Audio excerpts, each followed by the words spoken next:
الحمد لله نحمده ونستعينه ونستغفره ونؤمن به ونتوكل عليه ونعوذ بالله من شرور أنفسنا ومن سيئات أعمالنا من يهده الله فلا مضل له ومن يضلله فلا هادي له ونشهد أن لا إله إلا الله وحده لا شريك له ونشهد أن سيدنا ومولانا محمدا عبده ورسوله أما بعد قال الله تبارك وتعالى في القرآن المجيد والفرقان الحميد بعد أعوذ بالله من الشيطان الرجيم بسم الله الرحمن الرحيم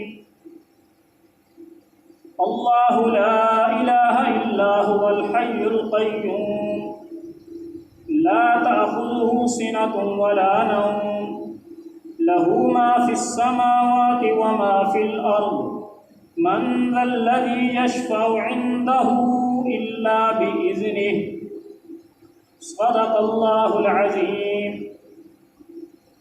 عن أبي هريرة رضي الله تعالى عنه قال قال رسول الله صلى الله تعالى عليه وآله وسلم أنا سيد ولد آدم يوم القيامة وأنا أول شافع وأول مشفع وأنا أول من ينشق عنه القبر. رواه مسلم. وعن أبي هريرة رضي الله تعالى عنه قال قالوا يا رسول الله متى وجبت لك النبوة فقال وآدم بين الروح والجسد. رواه الترمذي. وعن سهل بن سعد رضي الله تعالى عنه قال قال رسول الله صلى الله تعالى عليه وآله وسلم إني فرطكم على الحوض من مر علي شرب ومن شرب لم يظمأ أبدا ليردن علي أقوام أعرفهم ويعرفونني ثم يحال بيني وبينهم فأقول إنهم مني فيقال إنك لا تدري ما أحدثوا بعدك فأقول سحقا سحقا لمن غير بعدي. محترم حاضرین سامعین، ربیع الاول کا مہینہ ہے اور اس مہینہ کی مناسبت سے گزشتہ جمعہ سرکار دو عالم صلی اللہ تعالی علیہ وآلہ وسلم کا نسب مبارک بیان کیا تھا، اور آج کی گفتگو کا عنوان ہے شافع روز جزا محمد رسول اللہ، یعنی قیامت کے دن، محشر کے دن صرف سرکار دو عالم صلی اللہ تعالی علیہ وآلہ وسلم ہی ایسی ہستی ہوں گے کہ جن کی شفاعت سے، جن کی سفارش سے اللہ تعالی آسانی پیدا فرمائیں. اللہ تعالیٰ قرآن و سنت کے مطابق بات کرنے کی توفیق عطا فرمائیں. درود پاک ایک دفعہ پڑھیں. اللہم صلی علی سیدنا و مولانا محمد مبارک وسلم. حضرات گرامی، اللہ جل جلالہ عما نوالہ نے انسان کو اپنی عبادت کے لیے پیدا کیا. وما خلقت الجن والانس الا لیعبدون، کہ جن اور انسان کی پیدائش اللہ پاک کی عبادت کے لیے ہوئی، اور پھر عبادت کے اندر کثرت عمل مقصود اور مطلوب نہیں، حسن عمل مقصود اور مطلوب ہے. یعنی یہ مطلوب نہیں ہے کہ زیادہ نمازیں کون پڑھ کے آیا، زیادہ تلاوت کون کر کے آیا، زیادہ اعمال کون کر کے آیا، یہ مطلوب و مقصود نہیں. مطلوب اور مقصود یہ ہے کہ اچھے عمل کون کر کے آیا، حسن عمل مقصود اور مطلوب. خلق الموت والحیات لیبلوکم ایکم احسن عملا. اللہ پاک فرماتے ہیں کہ موت اور زندگی کی پیدائش کا مقصد یہ ہے کہ یہ دیکھا جائے کہ انسانوں میں سے تم میں سے اچھے عمل کون کر کے آتا ہے۔ اکثر و عملہ نہیں فرمایا زیادہ عمل کون کر کے آتا ہے، بلکہ یہ فرمایا ہے کہ اچھے عمل کون کر کے آتا ہے، اور پھر ان اچھے اعمال کا یا برے اعمال کا جانچ پڑتال کے لیے اللہ پاک نے ایک دن مقرر کیا۔ ان اعمال کو پرکھا جائے گا، جانچا جائے گا، تولا جائے گا، حساب کتاب لیا جائے گا، جس دن کو قیامت کا دن ہے۔ وہ دن آنے والا ہے اور وہ دن یقینی ہے۔ اذا الشمس کورت، جب سورج کو بے نور کر دیا جائے گا، سورج کی روشنی ختم کر دی جائے گی۔ وَإِذَا النُّجُومُ انْكَدَرَتْ، ستارے گر پڑیں گے۔ وَإِذَا الْجِبَالُ سُيِّرَتْ، اور پہاڑ چلتے ہوئے پھریں گے۔ اور کیسے چلیں گے؟ وَتَكُونُ الْجِبَالُ كَالْعِهْنِ الْمَنْفُوشِ، کہ پہاڑ ایسے پھریں گے جیسے آدمی روئی دھنتا ہے، کپاس دھنتا ہے رضائی میں ڈالنے کے لیے، تکیے میں ڈالنے کے لیے، گدے میں ڈالنے کے لیے، تو روئی دھننے والا جب روئی کو دھن رہا ہوتا ہے تو ہوا کی وجہ سے اس کے چھوٹے چھوٹے ذرے اڑ رہے ہوتے ہیں۔ تو فرمایا ایسے پہاڑ اڑ رہے ہوں گے قیامت کے، اتنا سخت دن۔ وَإِذَا الْعِشَارُ عُطِّلَتْ، اور 10 ماہ کی گابھن اونٹنیاں چھوڑ دی جائیں گی۔ اس کا کیا مطلب ہے کہ 10 مہینے کی گابھن اونٹنیوں کو چھوڑ دیا جائے گا؟ اس کا مطلب یہ ہے کہ عربوں کے ہاں سب سے قیمتی مال اونٹ ہوا کرتا تھا آپ صلی اللہ علیہ وسلم کے زمانے میں، اور قرآن مجید کا اول مخاطب عرب ہیں اور ان کے واسطے سے پوری امت مخاطب ہے۔ تو عربوں کے ہاں سب سے قیمتی دولت، سب سے قیمتی سرمایہ، سب سے قیمتی مال اونٹ ہوتے تھے، اور پھر اونٹوں میں سے بھی وہ اونٹنی جو گابھن ہو، حاملہ ہو، اور جس کا بچہ جننے کا وقت قریب ہو، اس کی حفاظت عرب اور زیادہ کرتے تھے، ہر وقت اس کے ساتھ لگے رہتے تھے، اس کی خوراک کا، اس کے پانی کا، اس کے دھوپ سائے کا، اس کے آرام کا خیال کرتے تھے کہ کہیں ایسا نہ ہو کہ قبل از وقت بچہ جنم دے، حمل ساقط ہو جائے، اس لیے ہر وقت اس کے ساتھ لگے رہتے۔ تو جب قیامت کا دن قائم ہوگا تو فرمایا کہ وہ ایسا دن ہوگا کہ مالک اپنی ان اونٹنیوں کو بھول جائیں اور وہ اونٹنیاں کھلی چھوڑ دی جائیں۔ یہ ہے وَإِذَا الْعِشَارُ عُطِّلَتْ، کہ 10 ماہ کی، عشار کہتے ہیں 10 ماہ کی گابھن اونٹنی، عُطِّلَتْ، ان کو فری چھوڑ دیا جائے گا، وہ کھلی پھریں گے۔ تو قیامت کا دن اتنا سخت دن۔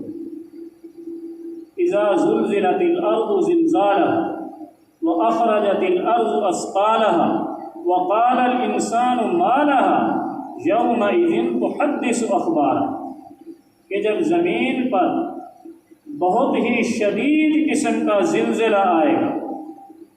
اذا زلزلت الارض زلزالها، زمین پر بھونچال آئے گا، شدید قسم کا زلزلہ آئے گا۔ وَأَخْرَجَتِ الْأَرْضُ أَثْقَالَهَا، جو کچھ زمین کے اندر ہے زمین سارا کچھ باہر پھینک دے۔ وَقَالَ الْإِنسَانُ مَا لَهَا، انسان حیران ہو کر پوچھیں گے کہ زمین کو کیا ہو گیا کہ یہ اپنی ساری چیزیں باہر پھینک رہی ہے۔ تو قیامت کا دن اتنا سخت۔ القارعۃ ما القارعۃ وما ادراک ما القارعۃ، آپ کو کیا معلوم وہ کھڑ کھڑا دینے والی چیز کیسی ہے، مراد قیامت۔ اتنا سخت ہے۔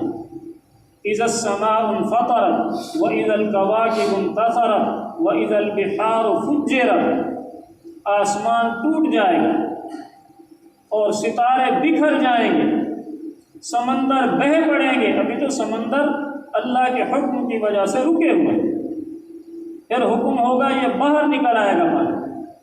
وَإِذَا الْقُبُورُ بُعْثِرَتْ، اور قبریں کھل جائیں، قبروں کے اندر سے آدمی اٹھنا شروع ہو جائے۔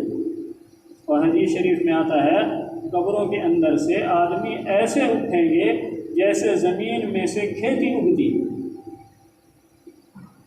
اور جیسا کہ میں نے حدیث پڑھی، مسلم شریف کے اندر حدیث ہے، حضرت ابو ہریرہ رضی اللہ تعالیٰ عنہ سے مروی ہے، آپ صلی اللہ علیہ وسلم نے ارشاد فرمایا انا سید ولد آدم یوم القیامہ، کہ قیامت کے دن میں اولاد آدم کا سردار ہوں، وَأَنَا أَوَّلُ مَنْ يَنْشَقُّ عَنْهُ الْقَبْرُ، اور میں پہلا شخص ہوں گا جو اپنے روضے سے اپنی قبر سے باہر آؤں، وَأَنَا أَوَّلُ شَافِعٍ وَأَوَّلُ مُشَفَّعٍ، اور میں پہلا شفاعت کرنے والا ہوں گا، اور ایسا شفاعت کرنے والا جس کی شفاعت اور سفارش قبول کی جائے گی۔ آپ صلی اللہ علیہ وسلم نے فرمایا ایک بڑا میدان ہوگا، یہ ساری چیزیں قرآن پاک کے اندر اور حدیث کے اندر موجود ہیں، ہماری عقل اس کو اچھی طرح سمجھ نہیں سکتی کہ وہ کیسا منظر ہوگا، کہ ایک لمبا میدان ہوگا، اور جتنے بھی لوگ ہیں دنیا کے اندر حضرت آدم علیہ السلام سے لے کر آخری آدمی تک گزریں گے، وہ سب کے سب اس میدان میں جمع ہوں گے، سارے کے ساتھ۔ عرب انسان ہوں گے ظاہر، اس وقت 6-7 ارب کی آبادی ہے، تو گزشتہ اقوام کو دیکھا جائے تو کیا خبر کتنے عرب لوگ وہاں جمع ہوں گے، کافر جمع ہوں گے، مسلمان جمع ہوں گے، سب کے سب جمع ہوں گے۔ اور وہ ایسا سخت دن ہے یوم یفر المرء من اخیہ وامہ وابیہ وصاحبتہ وبنیہ، کہ اس دن آدمی چھپتا پھرے گا اپنے والد سے، والدہ سے، بھائی سے، بیوی سے، بچوں سے، کہ کہیں کوئی میرا عمل مجھ سے، میری نیکی مجھ سے نہ مانگے۔ اور پھر ہر آدمی اپنے اعمال کے بقدر کیفیت کے اندر مبتلا ہوگا۔ اگر نیک آدمی ہے، دنیا کے اندر اچھے عمل کیے ہیں، تو وہ تو خوش و خرم ہوگا، اور اگر گناہ گار ہے، برا آدمی ہے، تو اپنے اپنے گناہوں کے بقدر وہ پسینے کے اندر ڈوبا ہوا ہوگا، کوئی گھٹنوں تک، اور کوئی اس سے اوپر، کوئی اس سے اوپر، حتیٰ کہ کوئی سر تک پسینے کے اندر ڈوبا ہو، نفسا نفسی کا عالم ہوگا، کسی کو کسی کا ہوش نہیں ہوگا۔ آپ صلی اللہ علیہ وسلم نے ارشاد فرمایا کہ قبروں سے جب لوگ اٹھیں گے تو بغیر کپڑوں کے اٹھیں گے، ننگی حالت۔ ام المومنین حضرت عائشہ صدیقہ رضی اللہ تعالیٰ عنہ نے عرض کیا یا رسول اللہ، کیا ایک دوسرے کو دیکھنے سے حیا نہیں آئے گی؟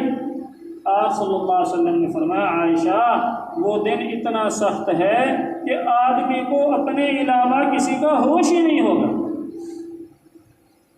وَتَرَى النَّاسَ سُكَارَىٰ وَمَا هُمْ بِسُكَارَىٰ، آپ لوگوں کو ایسے دیکھیں گے جیسے نشے کی حالت میں آدمی بے ہوش ہوتا ہے، حالانکہ وہ نشہ نہیں ہوگا۔ ہر آدمی اپنی اپنی پریشانی کے اندر مبتلا ہوگا، کسی کو دوسرے کی طرف توجہ دینے کا ہوش ہی نہیں ہوگا۔ اور ایسی کیفیت کیا خبر کتنا عرصہ رہتی ہے، کوئی پتہ نہیں، اللہ ہی بہتر جانتے۔ تو لوگ پریشان ہیں، اور پھر آپس کے اندر جب کچھ ہوش آئے گا تو کہیں گے یار اللہ پاک حساب کتاب شروع کر دے، بھلے جہنم میں ڈال دے لیکن یہاں سے تو نکالے۔ اتنا سخت دن اور اتنی سخت جگہ۔ بخاری مسلم کے اندر حدیث ہے، حضرت انس رضی اللہ تعالیٰ عنہ سے روایت ہے، آپ صلی اللہ علیہ وسلم نے ارشاد فرمایا یحبس المؤمنون یوم القیامہ، قیامت کے دن مومنین قید کے اندر ہوں گے۔ انسان کا لفظ نہیں کہا، یعنی صرف مسلمانوں کے متعلق کہا، ایمان والوں کے متعلق ہے۔ یحبس المؤمنون یوم القیامہ، قیامت کے دن مومنین اہل ایمان پریشان ہوں گے کہ کیا کریں، ایسی کیفیت، ایسی حالت، ایسا پسینہ، ایسی سختی، ایسی مشکلات، اب کیا کریں؟ حتیٰ یہموا بذالک، یہاں تک کہ اس کے اندر انتہائی پریشانی میں مبتلا ہو جائیں گے۔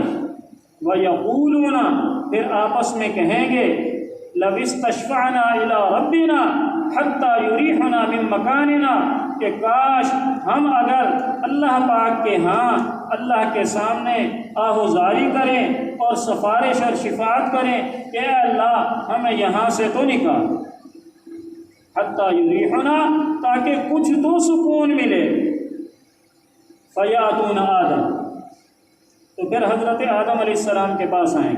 بڑی لمبی حدیث ہے، بخاری کے اندر بھی موجود ہے، مسلم کے اندر بھی موجود ہے، اور اس حدیث کے اندر 2-3 حصے ہیں، راوی نے اکٹھے کر دیے۔ حدیث شریف کا پہلا حصہ وہ یوم حشر سے متعلق ہے، اور حدیث شریف کا دوسرا حصہ جہنم میں نکالنے سے متعلق ہے۔ چونکہ پوری حدیث میں شفاعت کا ذکر ہے، آپ صلی اللہ علیہ وسلم کی شفاعت لوگوں کے لیے کرنا اس کا ذکر ہے، اس لیے راوی حدیث نے تینوں حدیثوں کو اکٹھا کر کے ایک ہی حدیث بنا کے پیش کیا۔ اس لیے کسی کو اشکال نہیں ہونا چاہیے کہ شروع حدیث میں تو محشر کا ذکر تھا اور آخر حدیث میں جہنم کا ذکر کہاں سے آ گیا، ابھی تو لوگ گئے ہی نہیں جہنم میں، حشر کے اندر کھڑے ہیں۔ یہ 2-3 احادیث کو راوی حدیث نے اکٹھا کر کے بیان کیا۔ تو آپ صلی اللہ علیہ وسلم نے کیا فرمایا؟ فیاتون آدم، لوگ حضرت آدم علیہ السلام کے پاس آئیں گے، فیقولون انت آدم ابو الناس، کہ آپ آدم ہیں، انسانیت کے والد ہیں، باپ ہیں، خلقک اللہ بیدہ، اللہ نے آپ کو اپنے ہاتھ سے پیدا بنایا ہے، واسکنک جنتہ، اور پھر آپ کو اپنی جنت کے اندر ٹھکانہ دیا، واسجد لک ملائکتہ، پھر اللہ نے اپنے فرشتوں سے آپ کو سجدہ کروایا، وعلمک اسماء کل شیء، اور آپ کو ہر چیز کا علم دیا، نام سکھائے، اشفع لنا عند ربک، اپنے پروردگار کے ہاں ہماری سفارش کیجئے، شفاعت کیجئے، حتی یریحنا من مکاننا ھذا، تاکہ اللہ پاک ہمیں اس جگہ سے تو نکالے، کچھ راحت اور سکون تو ملے۔ تو حضرت آدم علیہ السلام کیا جواب دیں گے؟ فیقول انی لست ہنا، آدم علیہ السلام کہیں گے آج میری جگہ نہیں ہے، وَيَذْكُرُ خَطِيئَتَهُ الَّتِي أَصَابَ أَكْلَهُ مِنَ الشَّجَرَةِ وَقَدْ نُهِيَ عَنْهَا، آدم علیہ السلام کو وہ وقت یاد آ جائے گا کہ اللہ پاک نے فرمایا تھا لا تقربا هذه الشجرة، کہ اس پودے کے قریب نہیں جانا، اور ہم نے وہ پودا کھا لیا تھا، لہذا وہ بات حضرت آدم علیہ السلام کو یاد آئی۔ وَيَذْكُرُ خَطِيئَتَهُ الَّتِي أَصَابَ أَكْلَهُ مِنَ الشَّجَرَةِ وَقَدْ نُهِيَ عَنْهَا، تو آدم علیہ السلام کہیں گے بھائی میں تو یہ کام نہیں کر سکتا، وَلَٰكِنِ نُوحًا، ہاں آپ نوح علیہ السلام کے پاس جائیں، اول نبی بعثہ اللہ الی اہل الارض، نوح علیہ السلام وہ پہلے نبی ہیں جنہیں اللہ تعالیٰ نے اہل الارض کی طرف بھیجا، انسانیت کی طرف بھیجا، لوگوں کی طرف تبلیغ کے لیے بھیجا۔ پہلے نبی حضرت نوح علیہ السلام، اول نبی بعثہ اللہ الی اہل الارض، آپ نوح کے پاس جائیں، فیاتون نوحا، لوگ حضرت نوح علیہ السلام کے پاس آئیں، فیقول انی لست ہناکم، نوح علیہ السلام کہیں گے آج میری مجال ہے بابا، میں نہیں جا سکتا، میرا کام نہیں ہے، آج میری ہمت نہیں ہے۔ وَيَذْكُرُ خَطِيئَتَهُ الَّتِي أَصَابَ سُؤَالَهُ رَبَّهُ بِغَيْرِ عِلْمٍ، حضرت نوح علیہ السلام کو اپنی بات یاد آ جائے گی کہ میں نے اللہ کی بارگاہ میں عرض کیا تھا رب ان ابنی من اہلی وان وعدک الحق وانت احکم الحاکمین، کہ میں نے اللہ تعالیٰ سے اپنے بیٹے کے لیے کہا تھا کہ اللہ یہ بیٹا میرا بیٹا ہے، میرے اہل میں سے ہے، آپ کا وعدہ سچا ہے، آپ اسے غرق ہونے سے بچا لیں۔ قال یا نوح انہ لیس من اہلک انہ عمل غیر صالح فلا تسألنی ما لیس لک بہ علم، تو اللہ پاک نے فرمایا تھا کہ نوح اس کا عمل ٹھیک نہیں، یہ تیری اولاد ہی نہیں، کیونکہ عمل ٹھیک نہیں ہے لہذا اس کو اولاد سے ہی خارج کر دیا۔ اور پھر اللہ پاک نے فرمایا تھا جس چیز کا علم نہ ہو اس کے بارے میں سوال نہیں کرتے۔ تو نوح علیہ السلام کو یہ بات یاد آ جائے گی، وَيَذْكُرُ خَطِيئَتَهُ الَّتِي أَصَابَ سُؤَالَهُ رَبَّهُ بِغَيْرِ عِلْمٍ، تو نوح علیہ السلام کہیں گے نہیں بھائی میں یہ کام آج نہیں کر سکتا، وَلَٰكِنِ ائْتُوا إِبْرَاهِيمَ خَلِيلَ الرَّحْمَٰنِ، آپ ایسا کریں حضرت ابراہیم کے پاس جائیں، جو اللہ تعالیٰ کے خلیل ہیں، اللہ تعالیٰ کے دوست ہیں۔ فیاتون ابراہیم، لوگ حضرت ابراہیم علیہ السلام کے پاس آئیں گے۔ فیقول، ابراہیم علیہ السلام فرمائیں گے انی لست ہناکم، آج میرا بھی کام نہیں ہے۔ وَيَذْكُرُ ثَلَاثَ كَذِبَاتٍ كَذِبَهُنَّ، پھر ان کو اپنی باتیں یاد آ جائیں گی۔ وَلَٰكِنِ مُوسَىٰ عَبْدًا آتَاهُ اللَّهُ التَّوْرَاةَ وَكَلَّمَهُ وَقَرَّبَهُ نَجِيًّا، حضرت ابراہیم علیہ السلام فرمائیں گے کہ آپ لوگ حضرت موسیٰ علیہ السلام کے پاس جائیں، جنہیں اللہ نے تورات دی، جن سے اللہ نے کلام کیا، جن کو اللہ نے اپنا رازدار بنایا، اپنا محرم راز بنایا، آپ موسیٰ علیہ السلام کے پاس جائیں۔ فیاتون موسیٰ، لوگ حضرت موسیٰ علیہ السلام کے پاس جائیں گے۔ فیقول انی لست ہناکم، حضرت موسیٰ علیہ السلام کہیں گے نہیں بھائی، آج میرا بھی کام نہیں۔ وَيَذْكُرُ خَطِيئَتَهُ الَّتِي نَصَابَ قَتْلَهُ النَّفْسَ، حضرت موسیٰ علیہ السلام کو اپنی بات یاد آ جائے گی۔ قرآن پاک کے اندر مذکور ہے کہ ایک موسیٰ علیہ السلام کا آدمی، قوم کا آدمی، قبطی بنی اسرائیل کا، اور ایک فرعون کا آدمی، ان کی آپس میں لڑائی ہو رہی تھی۔ تو جو موسیٰ علیہ السلام کی قوم کا آدمی تھا، اس نے حضرت موسیٰ علیہ السلام کو دیکھا تو بلایا کہ آؤ یار میری مدد کرو، میرے ساتھ یہ لڑ رہا ہے۔ موسیٰ علیہ السلام آئے، دونوں کو سمجھایا بجھایا، بات نہیں بنی۔ فوقدہ موسیٰ، موسیٰ علیہ السلام نے اس فرعون کے آدمی کو مکہ مارا، پیچھے گھونسا مارا۔ فقضى علیہ، وہ بندہ وہی مر گیا۔ یہ قرآن میں مذکور ہے۔ تو حضرت موسیٰ علیہ السلام کو اپنی یہ بات یاد آ جائے گی، تو موسیٰ علیہ السلام کہیں گے نہیں بھائی میرا کام نہیں۔ وَلَٰكِنِ عِيسَىٰ، ایسا کریں آپ لوگ حضرت عیسیٰ علیہ السلام کے پاس جائیں۔ عبد اللہ ورسولہ وروح اللہ وکلمتہ، کہ عیسیٰ علیہ السلام اللہ کے بندے ہیں، اللہ کے رسول ہیں، اللہ کی روح ہیں، اللہ کا کلمہ ہے۔ فیاتون عیسیٰ، لوگ حضرت عیسیٰ علیہ السلام کے پاس آئیں۔ فیقول انی لست ہناکم، حضرت عیسیٰ علیہ السلام کہیں گے بھائی میرا بھی آج کام نہیں ہے۔ ایتو محمد، اللہ اکبر، حضرت عیسیٰ علیہ السلام فرمائیں گے ایتو محمدن، آپ لوگ حضرت صلی اللہ علیہ وسلم کے پاس جائیے۔ عبدا غفر اللہ له ما تقدم من ذنبه وما تأخر، جو خطاؤں سے معصوم ہیں، پاک ہیں، درگزر لغزش کا وہاں گزر ہی نہیں ہے، ان کے پاس جائیں۔ فیاتونی، یہ حدیث بیان فرمایا آپ صلی اللہ علیہ وسلم صحابہ کے سامنے یہ بات فرما رہے۔ فیاتونی، لوگ میرے پاس آئیں۔ فاستاذن علی ربی فی دارہ، میں اللہ کی بارگاہ میں، اللہ کی جناب میں اجازت مانگوں کہ اے باری تعالیٰ مجھے اپنی بارگاہ میں آنے کی اجازت دیجیے۔ فیؤذن لی علیہ، مجھے اجازت مل جائے گی۔ جو ہی اجازت ملے گی اللہ کی بارگاہ میں حاضر ہونے کی، فَإِذَا رَأَيْتُهُ، میں اللہ تعالیٰ کے انوارات اور تجلیات کو جو ہی دیکھوں گا، فَوَقَعْتُ سَاجِدًا، تو میں فوراً سجدے میں گر جاؤں گا۔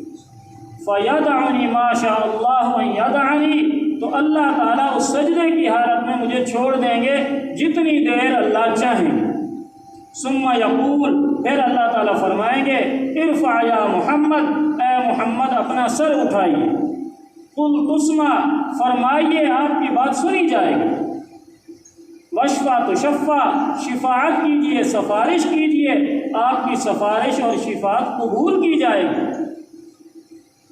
اور آگے فرمایا وَسَلْ تُعْطَىٰ، آپ جو بھی سوال کریں گے اس کو منظور کیا جائے گا۔ فَأَشْفَعُ، آپ صلی اللہ علیہ وسلم فرماتے ہیں جب یہ باتیں ہوں گی فَأَرْفَعُ رَاسِي، میں اپنا سر اٹھاؤں گا، وَأُثْنِي عَلَىٰ رَبِّي، پھر میں اپنے رب کی حمد و ثنا بیان کروں گا، بِثَنَاءٍ وَتَحْمِيدٍ يُعَلِّمُنِيهِ، اور جن الفاظ کے ساتھ میں ثنا اور حمد بیان کروں گا وہ الفاظ اسی وقت اللہ پاک میرے ذہن میں ڈالیں گے، اس وقت وہ میرے ذہن میں نہیں ہے۔ فَأُثْنِي عَلَىٰ رَبِّي بِثَنَاءٍ وَتَحْمِيدٍ يُعَلِّمُنِيهِ، اللہ پاک اپنی طرف سے جو الفاظ حمد و ثنا کے مجھے سکھائیں گے میں ان الفاظ کے ساتھ اللہ کی حمد و ثنا بیان کروں۔ ثم اشفع، پھر میں شفاعت کروں گا، یا رب امتی یا رب امتی، کہ اے میرے پروردگار میری امت کا کیا بنے۔ فَيُحَدُّ لِي حَدًّا، اللہ پاک کی طرف سے ایک معین حد مقرر کر دی جائے گی۔ معین حد کا محدثین مختلف مطلب بیان کرتے ہیں۔ بعض محدثین کہتے ہیں کہ تعداد بتا دی جائے گی، مثلاً بھئی آپ 2 لاکھ بندے جہنم سے نکال لیں، 1000 نکال لیں۔ اور بعض محدثین کہتے ہیں فَيُحَدُّ لِي حَدًّا کا معنی ہے کہ ایک قسم کے گناہ گاروں کے متعلق اللہ پاک فرمائیں گے، مثلاً بھئی بے نمازوں کو آپ جہنم سے نکال لیں یا شرابیوں کو جہنم سے نکال لیں۔ فَيُحَدُّ لِي حَدًّا، میرے لیے ایک حد مقرر کر دی جائے گی۔ فَأَخْرُجُ، پھر میں اللہ کی بارگاہ سے باہر آؤں گا، وَأُخْرِجُهُم مِّنَ النَّارِ وَأُدْخِلُهُمُ الْجَنَّةَ، پھر میں ان لوگوں کو جہنم سے نکال لوں گا اور جنت میں داخل کر دوں گا۔ فَأَعُودُ الثَّانِيَةَ، پھر میں دوبارہ آؤں گا، پھر وہ پورا مکالمہ حدیث کے اندر موجود ہے پہلے بار۔ پھر اللہ پاک فَيُحَدُّ لِي حَدًّا، پھر اللہ کی طرف سے حکم ہوگا کہ ٹھیک ہے آپ فلاں فلاں کو نکال لیجئے، میں ان کو نکالوں گا اور جنت میں داخل کروں گا۔ ثُمَّ أَعُودُ الثَّالِثَةَ، پھر میں تیسری دفعہ آؤں گا۔ ایسے فرماتے فرماتے آپ صلی اللہ علیہ وسلم نے فرمایا حَتَّى مَا يَبْقَى فِي النَّارِ أَحَدٌ إِلَّا مَا وَجَبَ عَلَيْهِ الْخُلُودُ، یہاں تک کہ جہنم میں کوئی بھی آدمی میری امت کا نہیں بچے گا، ہاں مگر وہ آدمی جس پر جہنم ہمیشہ کے لیے واجب ہے، یعنی جس کے بارے میں فیصلہ ہو گیا کہ ہمیشہ ہمیشہ جہنم میں رہے گا، وہ تو بچ جائے گا۔ ان کے علاوہ میں سب ایمان والوں کو جہنم سے نکال کر جنت میں لے جاؤں۔ اللہ تعالیٰ اس دن ہمیں بھی اس شفاعت میں سے شفاعت نصیب فرمائے، پوری امت کو نصیب فرمائے۔ اور یہ شفاعت ہوگی کس کی؟ وقت تھوڑا ہے، بات کو زیادہ کرنے کی، وقت ختم ہو گیا۔ ایسا نہ ہو کہ آج ہم اپنی کم فہمی کی وجہ سے ایسے ایسے اعمال کر رہے ہیں جن کو ہم دین سمجھ کے کر رہے ہیں، اور یہی اعمال آخرت میں ہمارے لیے اس شفاعت سے محرومی کا سبب بن جائے گا۔ ہم تو خوشی سے کر رہے ہیں نا، جھنڈے لگا رہے ہیں، جھنڈیاں لگا رہے ہیں، چراغاں کر رہے ہیں، جلوس نکال رہے ہیں اور گھروں کو سجا رہے ہیں، مسجدوں کو سجا رہے ہیں۔ ان اعمال میں سے کوئی عمل اللہ کے محبوب سے ثابت نہیں، حضرت صدیق اکبر سے ثابت نہیں، 1.25 لاکھ صحابہ سے ثابت نہیں۔ دیکھیے دلیل ہمیشہ وہ دی جاتی ہے جو عمل کے مطابق مسئلے کی بات ہے۔ مثلا عمل یہ ہے، جب کہا جاتا ہے نا لفظ جشن عید میلاد النبی، یہ لفظ بولا جاتا ہے تو اس کا جو مفہوم ذہن کے اندر آتا ہے وہ فوراً یہ آتا ہے جھنڈے لگانا، جھنڈیاں لگانا، مرچیں لائٹیں لگانا اور گھروں کو سجانا، مسجدوں کو سجانا، بازاروں کو سجانا، یہی چیزیں ذہن کے اندر آتی ہیں یہ لفظ بولتے ہی۔ لہٰذا دلیل بھی اسی عمل کی چاہیے، جو آپ عمل کر رہے ہیں دلیل اسی کی دیں گے نا۔ جو آپ کا عمل ہی نہیں ہے اس کو دلیل میں پیش کرنا یہ دلیل نہیں ہوتی۔ مثلاً آدمی کہتا ہے کہ آپ عید الاضحیٰ کیوں مناتے ہیں، قربانی والی عید کیوں مناتے ہیں، تو اس کا جواب یہ ہے کہ آپ صلی اللہ علیہ وسلم مدینہ منورہ آئے، ہر سال آپ نے قربانی والی عید کی، لہٰذا ہم بھی کرتے ہیں۔ یہ ہے دلیل عمل کے مطابق۔ یہ نہیں کہتے کہ بھئی ہم عید کیوں کرتے ہیں، اس لیے کہ اللہ نے فرمایا کتب علیکم الصیام کما کتب علی الذین من قبلکم، کہ جی ہم قربانی والی عید اس لیے کرتے ہیں کہ اللہ نے کہا کہ روزے تمہارے اوپر فرض کیے گئے جیسا کہ تم سے پہلی امتوں پر فرض کیے گئے۔ تو روزے کا اس عید قربانی سے کیا تعلق ہے؟ تو جو آپ عمل کر رہے ہیں دلیل وہی پیش کریں گے۔ عمل تو یہ کر رہے ہیں جھنڈے لگانا، جھنڈیاں لگانا، مرچیں لگانا، لائٹیں لگانا، گھروں کو مسجدوں کو سجانا، بازار کو سجانا، اور دلیل مانگی جائے اس کی دلیل کیا ہے کہ جی حضور ہر پیر کو روزہ رکھتے ہیں، تو بھائی آپ بھی روزہ رکھیں۔ 12 ربیع الاول تک 2 پیر آئے ہیں، ان سے پوچھیں کسی نے رکھا ہے روزہ پیر والے نے؟ کسی نے نہیں رکھا۔ تو جو عمل کر رہے ہیں اس پر دلیل نہیں، اور جو دلیل ہے اس پر عمل نہیں۔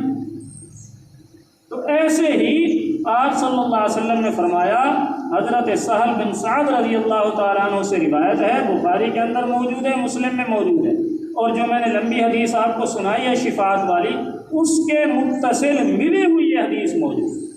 آپ صلی اللہ علیہ وسلم نے فرمایا انی فرضکم علی الحوض، کہ میں حوض کوثر پر پہلے سے تمہارے لیے موجود ہوں۔ حوض کوثر پر من مر علیہ شربہ، جو بھی میرے پاس سے گزرے گا میں اس کو حوض کوثر میں سے جام پلاؤں گا۔